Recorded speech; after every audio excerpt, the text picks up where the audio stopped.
Genesis chapter 40, New American Standard Version.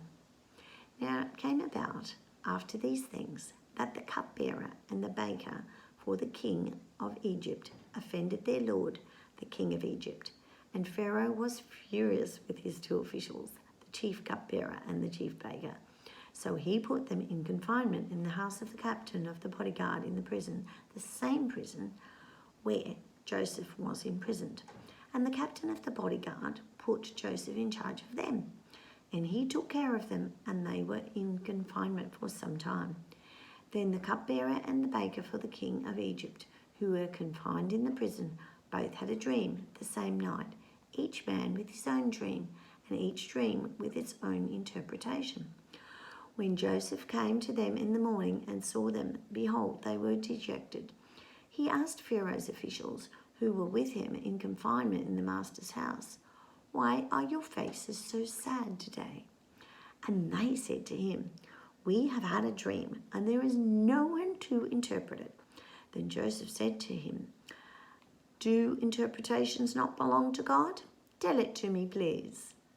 So the chief cupbearer told his dream to Joseph, saying to him, "In my dream, behold, there was a vine in front of me, and on the vine there were 3 branches, and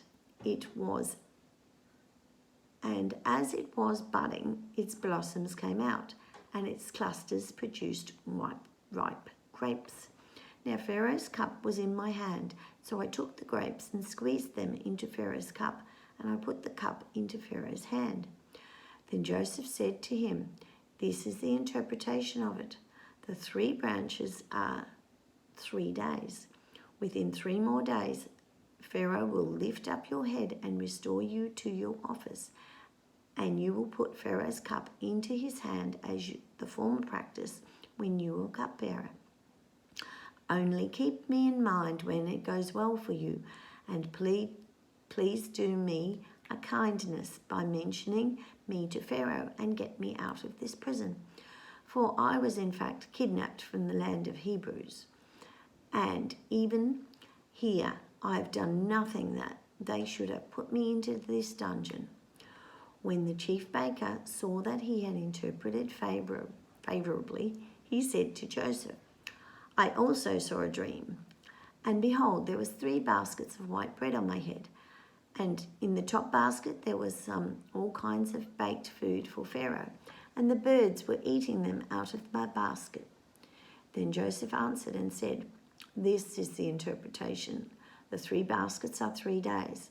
Within 3 more days, Pharaoh will lift up your head from you and will hang you on a wooden post, and the birds will eat the flesh off you." So it came about on the 3rd day, which was Pharaoh's birthday, that he held a feast for all his servants, and he lifted up the head of the chief cupbearer and the head of the chief baker among his servants, and he restored the chief cupbearer to his office, and he put the cup into Pharaoh's hand. But he hanged the chief baker, just as Joseph had interpreted to them. Yet the chief cupbearer did not remember Joseph, but forgot him.